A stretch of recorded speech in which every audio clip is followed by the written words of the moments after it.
Beleza, vamos lá. Vamos fazer mais um pedaço de aula aqui. Até coloquei aqui para você não se perder, né? Então, eu estou gravando aí 3 partes de aula referente à unidade 2, tá certo? Então, nós falamos dos tipos de pesquisas, agora de métodos científicos, tá? 2 elementos extremamente importantes que nós devemos considerar, que a ciência, para ser ciência, tem que ter objeto e tem que ter método, né? Tem que seguir um método, além de seguir um conjunto de regras metodológicas, que é a metodologia científica, tá? Então, aí, quando a gente fala na questão do método, né? Então, primeiro detalhe aqui, ó, se é ciência, né? Se é ciência, nós estamos falando de ciência, beleza? Dois elementos, né, que nós comentamos como relevantes, como importantes aí nesse cenário todo, é a questão do objeto e a questão do método, tá? Então, necessariamente, ciência tem que ter objeto, ela estuda o quê, né? O que que é qual que é o elemento de trabalho daquela ciência, né? Com que a biologia trabalha, com que a astronomia trabalha com que, a odontologia, a enfermagem, né? A medicina veterinária, a medicina, tá certo? A geologia, tá certo? As diversas ciências que existem têm um objeto, trabalham com algum tipo, né, de objeto que é investigado em suas diversas formas, tá?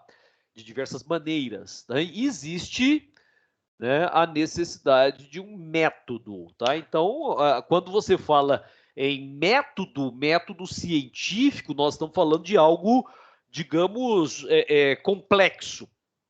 Não dá para eu simplesmente ter um conceito elementar e básico. Definir, né, o método científico não é fácil, porque cada ciência, né, tem mas lógico que é o norte, né, é o conjunto teórico que dá realmente, né, um direcionamento, né, àquele conhecimento, tá certo? Muito embora existam dificuldades, como esse tratamento mesmo, né? Método científico, metodologia científica, então às vezes você tem dificuldades de identificar isso, tá? Então você tem várias perspectivas, né? O livro virtual, né? O AVA tem aí um livro na nossa área, e ele traz essa dificuldade realmente, né? Ele discute essa dificuldade que a ciência enfrenta, né? Na perspectiva de que na filosofia das ciências nós temos aí, né? Elementos complexos, né? Dificuldades de entendermos aí, né, o conjunto científico, tá? Então, lá é interessante você observar isso, tá certo? Então, há um quadro interessante que eu quero que você dê uma olhadinha nessa linha, né, que vai avaliar as perspectivas científicas, tá? E aí você tem um crítico, um filósofo, né, que traz uma perspectiva interessante, um filósofo alemão, né? Eu estou falando aí, a hora que você chegar nessa leitura, que indica a figura do Popper, tá? Um filósofo das ciências alemão, tá? E ele faz abordagens críticas importantes dentro dessa perspectiva, tá? Então, ele analisa as diversas experiências de cientistas ao longo do tempo, né? E nós temos aí algumas situações curiosas. No passado, alguns cientistas eles analisavam a perspectiva, né, da natureza e já tinham aquilo como verdade, tá? Então é interessante você observar, olha, apenas a observação ela me dá a noção da verdade científica. Lembra da teoria geocêntrica, né? Que no passado acreditava-se, né? O Cláudio Ptolomeu, por exemplo, acreditava que a Terra era o centro do universo, porque quando você observa os fenômenos dos céus, né? Os fenômenos astronômicos, dá a impressão realmente que tudo está girando em torno da Terra. Não é isso? Então é interessante observar isso. Então o livro traz a referência, né, de um filósofo que é austríaco, Paul Feyerabend, Feyerabend é um desses teóricos que faz essa avaliação de que eu vou observar aí a natureza e tirar conhecimento verdadeiro já a partir daí, né? E o Popper, ele está criticando isso, né? Então, tem um exemplo muito legal, não é? Que é trabalhado em vários livros, não é só no seu livro que você vai ver isso, não. Não. E aí, nessa linha, né, que o Popper está criticando, então imagina, ele dá exemplo do urso, né? Então, o investigador, o pesquisador foi à floresta e verificou ali, né, que nós temos ursos pretos. Eu já vi esses exemplos com cisnes brancos e assim por diante, tá? Então, aí o exemplo clássico, né, de que a observação, apenas a observação, né, dentro de uma perspectiva metodológica, não me garante a verdade absoluta ou a verdade científica, tá? Então, métodos ligados à observação não me garantem isso. Ele fala dessa perspectiva e usa um exemplo interessante, né? Que o observador, o pesquisador, olhando lá na natureza, na floresta, um grupo de ursos, tá? Então você vai perceber lá, quando falar de Karl Popper, você vai observar esse exemplo, né, dos ursos pretos, tá? Então, quando eu olho na floresta, vi ursos pretos, posso chegar à conclusão que todos os ursos são pretos, tá? Então, aqui, olha, o observador, né, o cientista, e aí o Popper está criticando isso, tá? Aqui é uma crítica, né? Ele faz uma avaliação crítica, né, da verdade a partir da observação, tá? Então há uma crítica sobre a verdade a partir da observação. Ok? É uma crítica que o Popper está fazendo em relação a vários teóricos. Né? Não é só em relação ao Paul Feyerabend, não. Tá? Então, os ursos, o pesquisador foi lá, ó, vamos colocar aqui, ó. Então, o pesquisador observou ursos na floresta, tá? Então, nós temos aqui o pesquisador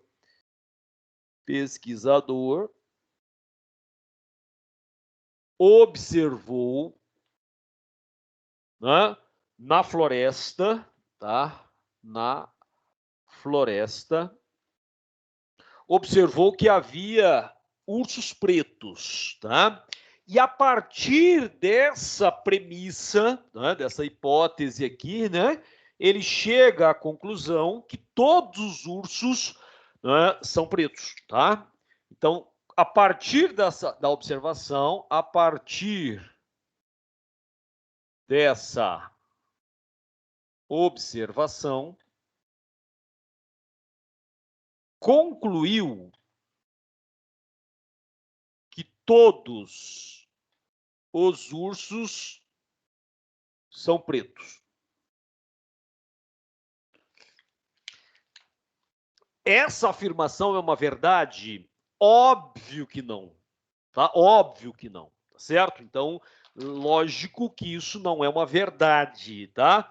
A partir da simples observação, numa amostra específica, eu não posso chegar a uma conclusão que seja considerada verdadeira, tá? Eu já vi esses exemplos com cisnes, por exemplo, tá? Então, aí, o que poderia quebrar essa teoria aqui, aí, ainda segundo o que você encontra no seu material, é o seguinte, ó. Em visita à Antártida, olha que interessante isso, ó. Em visita à Antártida, tá? Observa ursos polares, que são brancos.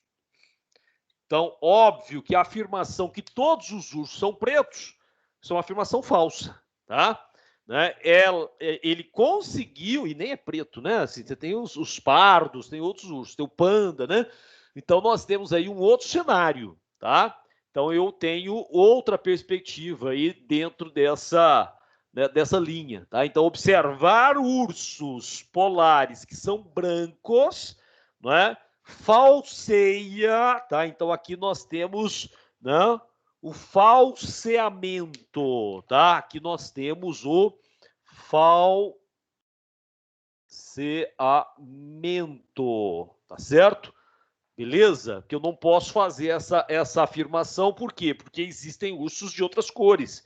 Nem todos os ursos são pretos. Tá? Então nós temos aí uma questão né, de falseamento dessa proposição aqui, certo? Então nós temos um problema. Esse problema é o problema da indução. Tá? Eu tenho que investigar. Daí a indução, né? Nós já falamos sobre isso, sobre essa perspectiva, tá? Acho que aqui traduz um pouco aí para você o texto, né? Ajuda a você entender o texto, beleza? A partir do exemplo, considerando que o Karl Popper está criticando esse tipo de afirmação, de se chegar a uma evidência científica a partir da simples observação. Então, não dá para você fazer afirmações, e aí isso acontece. Nós chegamos a falar das fake news, né? Então, a pessoa, um detalhe perigosíssimo, né? Porque aí eu tenho lá fake news, uma informação falsa. A partir daquela informação falsa, eu saio propagando que aquilo é uma verdade. Tá? E nem se trata de pesquisa científica, né? Tudo bem? Então, aí, esse cenário é interessante para a gente, né, verificar aí a necessidade da investigação ser mais profunda. Daí a existência, a necessidade da existência do método nessa linha, nessa perspectiva, tá? Então, é interessante observar isso. Aí você tem, né, uma condição de cientificidade, tá? Então, aí, nesse caso, as condições de cientificidade. Então, não basta eu simplesmente observar, tá? Então, logicamente, um evento, né? Então, as condições de cientificidade estão vinculadas a esse quadro, ó. Então, o Popper ele observa exatamente aí o que determina. Vamos escrever isso, né?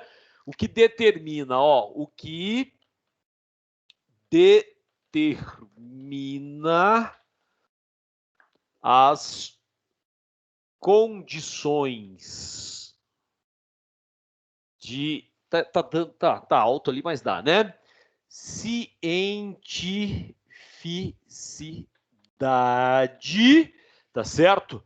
Né? Não é a observação particular da suposta regularidade, ó, não é a observação particular da suposta Ih, já não tá cortando lá, né? Deixa eu mudar para cá assim, ó. Talvez melhore, tá? Então vamos ver aqui, ó. O que determina as condições de cientificidade não é a observação particular da suposta regularidade, tá certo? Né? De um evento, tá certo? Então não adianta eu falar que todos os ursos, né, são pretos, tá? Essa é a regularidade que eu tenho no momento, tá? Mas a falseabilidade, tá certo? De uma hipótese, ou teoria, né? Ou teoria nesse caso aí, e essa teoria é a teoria científica, tá? Só para a gente, né, observar esse detalhe, beleza? Então vamos lá, vamos entender isso que eu escrevi aqui agora, que é o seguinte, ó, tá? Então, segundo o Popper, né, o Karl Popper, o que determina as condições de cientificidade, né? Olha, para ser considerado ciência, então são as condições, né, de enquadramento dentro da ciência, não é observação particular da suposta regularidade. No nosso exemplo, tá? observação particular da suposta, né, regularidade. No nosso exemplo eram os ursos pretos, tá? Então o evento, né, seria esse, eu só estou vendo o urso preto. Fui numa floresta e só estou vendo o urso preto, tá? Logo concluo que todos os ursos são pretos, né?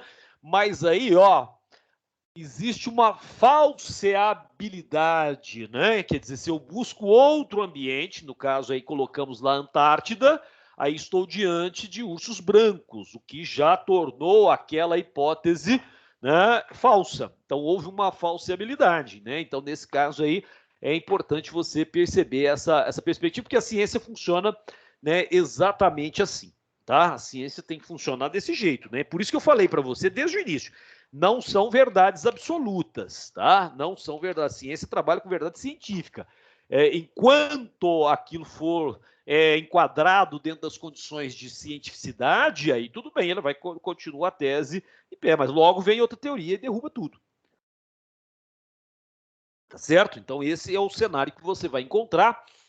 Aí tem outro caso que ele cita no livro também, né, sobre essa perspectiva, que ele dá o exemplo do Darwin, né? Lembra que o Darwin tem lá um livro que é a Origem das Espécies, tá?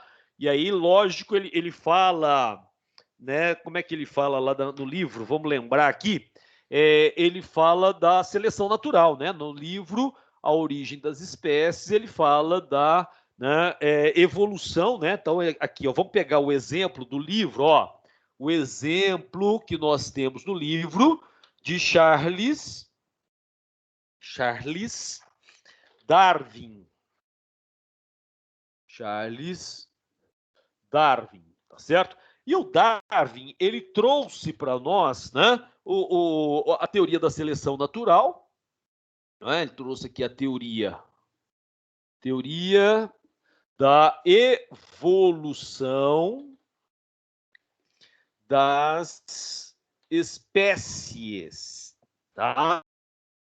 Nesse caso, o que ele faz aqui, ó? Nesse caso aqui, ele trabalha com a seleção natural. Então, os organismos foram se tornando mais complexos. Nós fomos evoluindo a partir de seres menos complexos e chegamos aí à existência, né, da situação do planeta como é hoje, tá? E aí ele faz uma observação, né? Essa teoria é uma teoria tida como verdadeira. Vamos partir desse princípio. A teoria da evolução das espécies é tida como verdadeira, tá? Por enquanto. Para eu torná-la falsa, eu teria que encontrar aí elementos que possam falseá-la, tá? Então, é uma teoria considerada verdadeira, tá? Vamos lembrar, vamos escrever aqui, né? Ó, considerada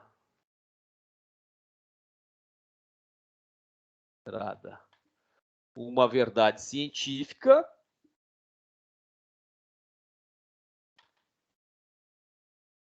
Tá? Então, sobre a origem da vida, a evolução das espécies, né? A questão da seleção natural, isso é uma teoria científica considerada verdadeira.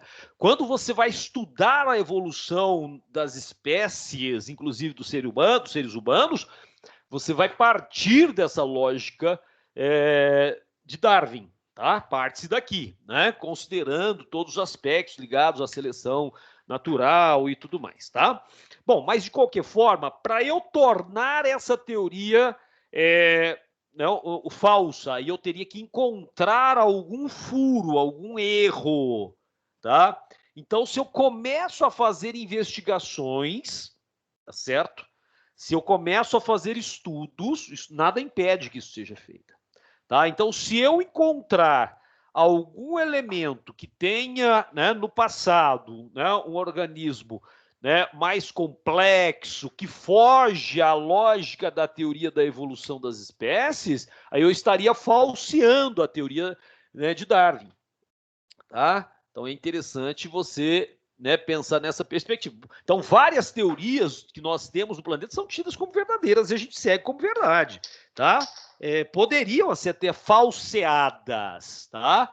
Então, se eu consigo demonstrar que existiu lá no pré-cambriano, para quem não lembra, nós temos as eras geológicas, o planeta Terra tem 4,6 bilhões de anos, aí nós temos as eras geológicas, né? O pré-cambriano, o paleozoico, o mesozoico, o cenozoico, tá? E nós teríamos surgido agora no cenozoico, né? Mas se eu falar, olha, não, haviam seres humanos, né, de uma outra linhagem, ali no começo do paleozoico, no final do pré-cambriano, mais ou menos 750 milhões de anos atrás, e mostro registros, eu vou conseguir falsear essa teoria aqui, né? Mas isso não foi feito até agora, tá bom? Beleza? Então esse é o cenário da falseabilidade, tá? Esse é o cenário da falseabilidade, o que torna uma teoria inviável, né? Por ter falhas, tá? Falhas que foram demonstradas, tá?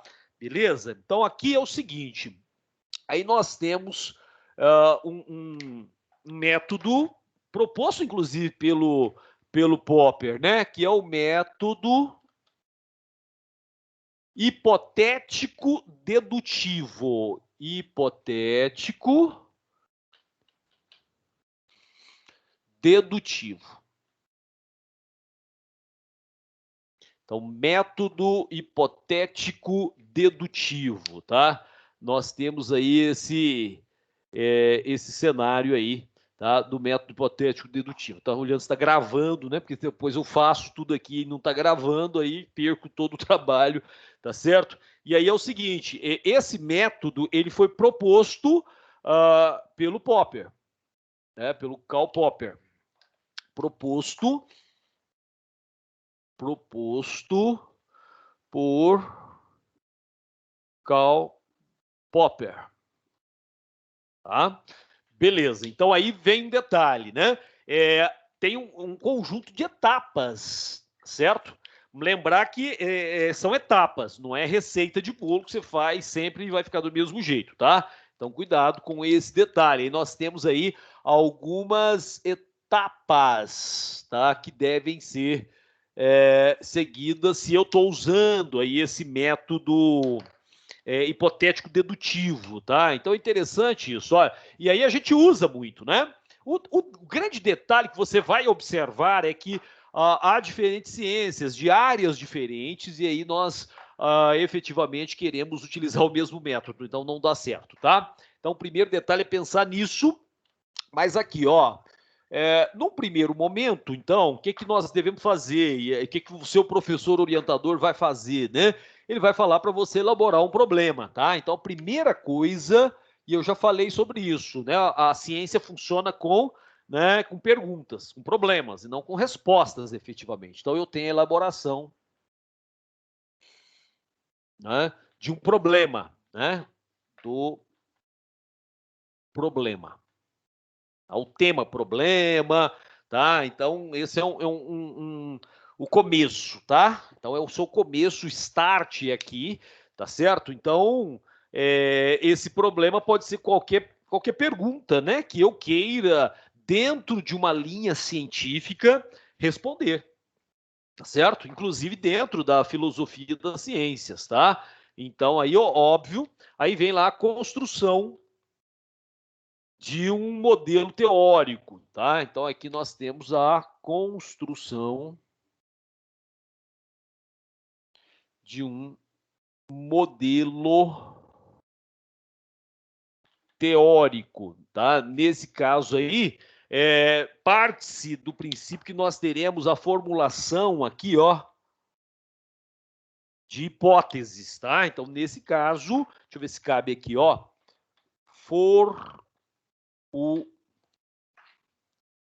formulação de hipóteses, tá? Nesse caso, as principais, né? Logicamente, as hipóteses principais, tá? E aí, dentro dessa perspectiva, eu já vou tentar, tá? Até para não perder tempo, não é? Aí eu tenho uma tentativa de falseamento aqui, ó. Então, eu entro com uma tentativa de falseamento, né? Se não é possível, né?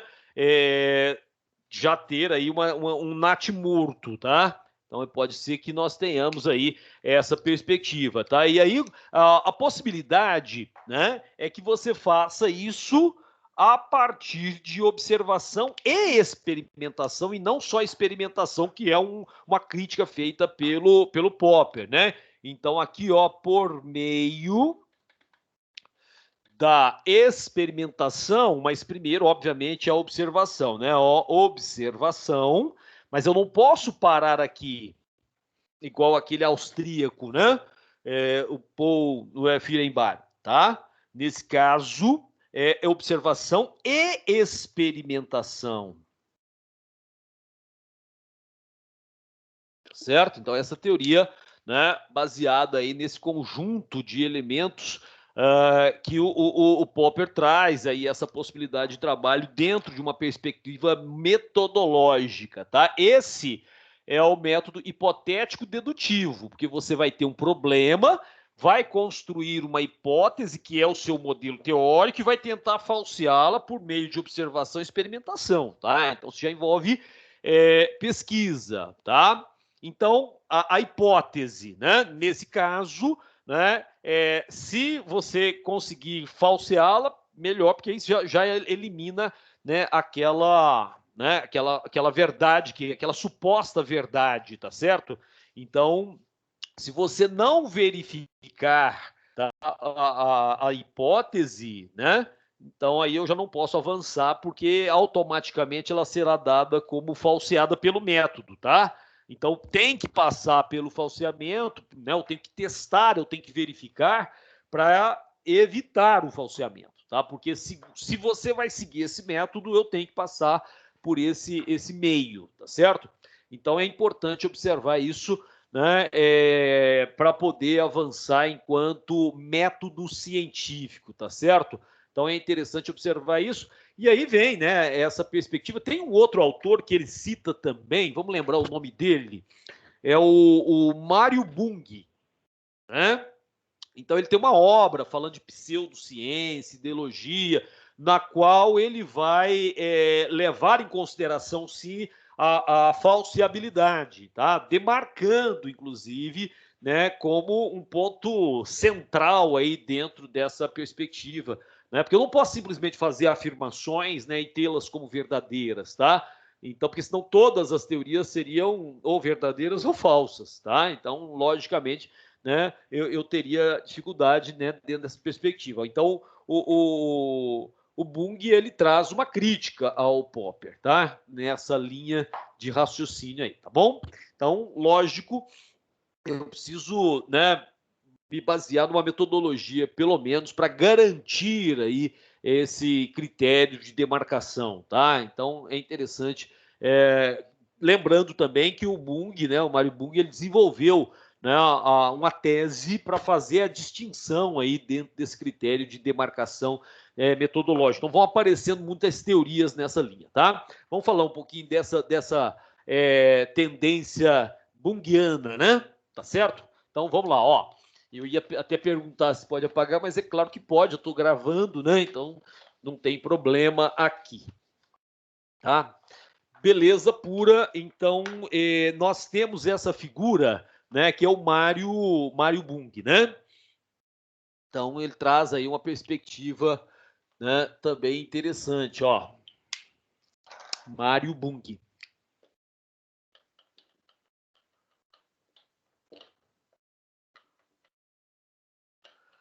Beleza? Teoria bungiana, né? Então, logicamente, para ele, tá? Ele tem um trabalho sobre a questão da falsibilidade, criticando o Popper, né? Então é interessante a diferença entre ciência, ele faz uma abordagem, né?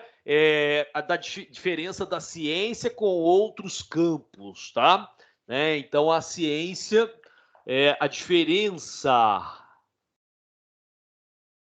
da ciência e com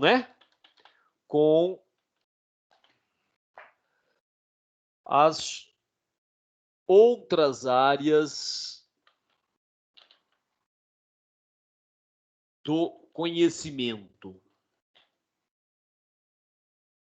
Então, nós temos aí uma diferença. Ele vai falar de filosofia, por exemplo, ele vai falar de pseudociência, tá? Então, nessa linha aqui, vamos colocar 2 pontos aqui também, né? Aí, a ciência, né? Para ele, a ciência é diferente de filosofia, é diferente de religião, é diferente de pseudociência e assim por diante. Então, por que e quais são seus argumentos, tá? Primeiro detalhe, tá? A comunidade de pesquisadores,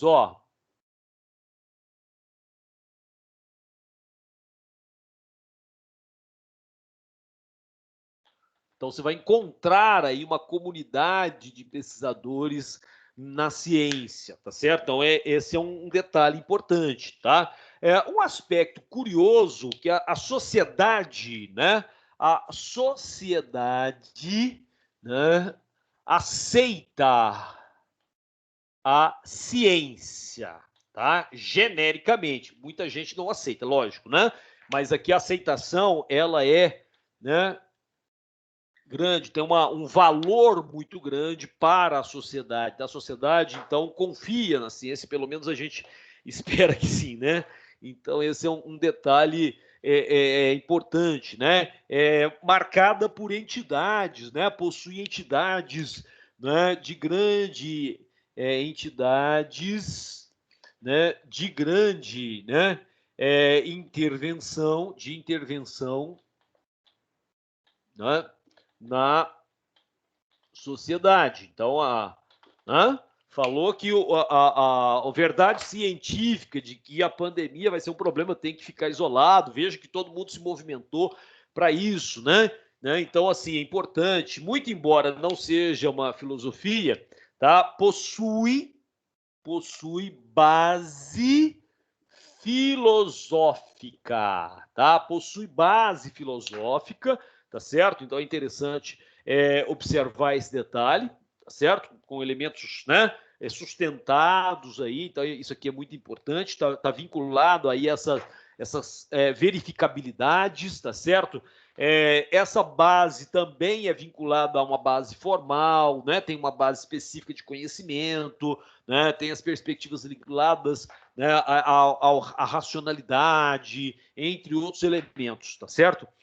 Usa métodos, né, que são delineados, né? Então é interessante pensar nisso aqui, a metodologia, né, delineada, tá? Principalmente quem está olhando de fora, né?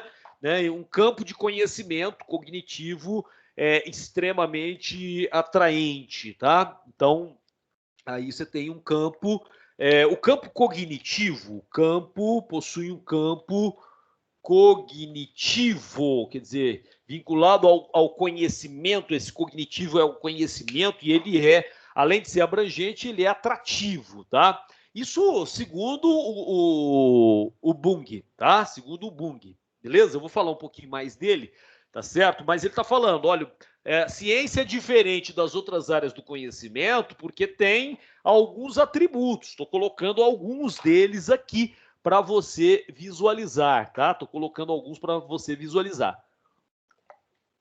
Dando uma hidratada aqui, né? Senão não dá, beleza? Ok? Então tá, tem mais coisas aí sobre, né, a perspectiva bungiana, tá? Tem mais coisas aí. Então aí para ele nós teríamos um método científico, tá? Então, para Bung, né, o método científico, tá? Nós estamos falando de método, né? Método científico, tá? Nesse caso aqui, segundo o Bung.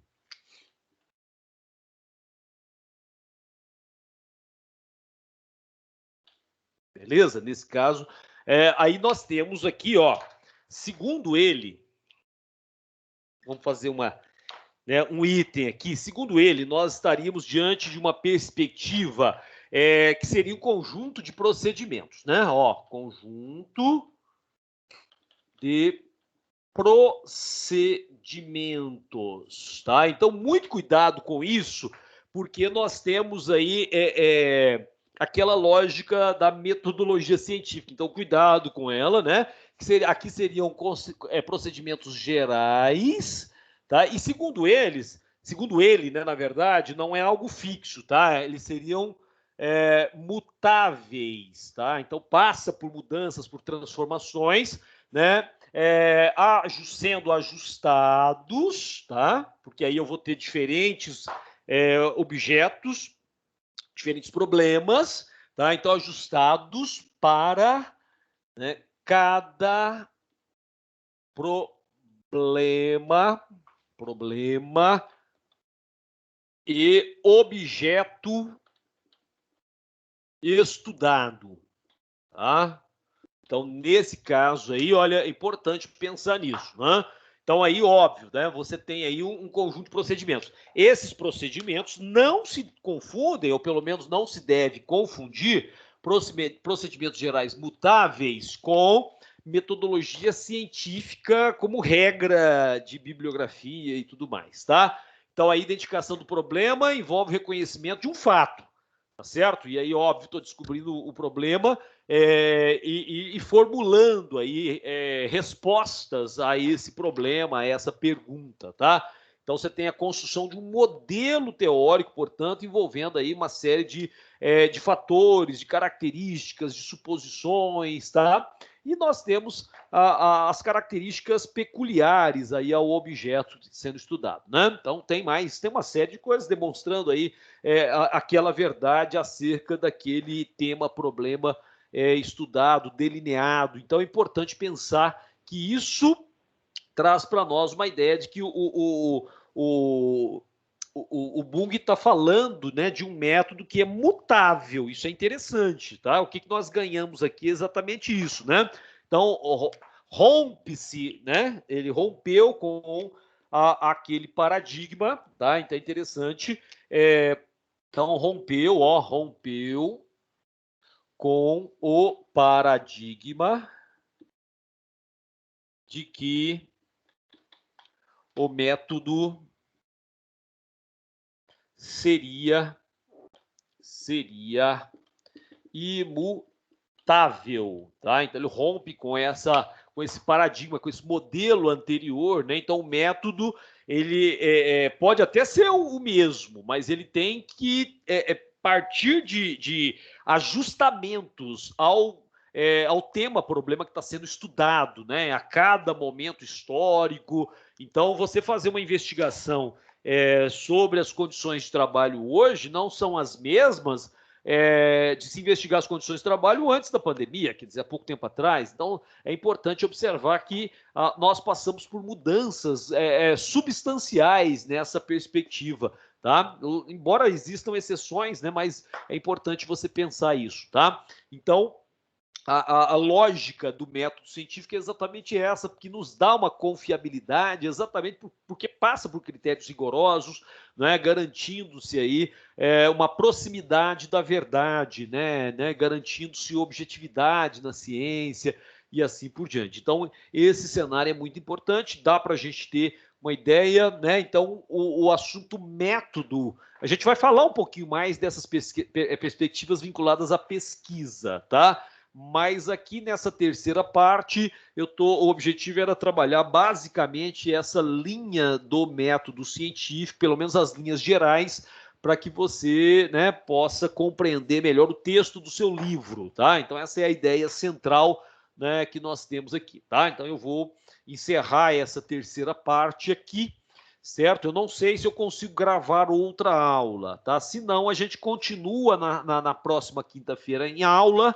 né, na nossa aula instantânea, em tempo real, a gente continua a partir daí, né? A questão das meta-análises, das revisões. Às vezes, se eu conseguir gravar outra, a gente vai mandando aqui, tá bom? Mas por enquanto para por aqui, tá?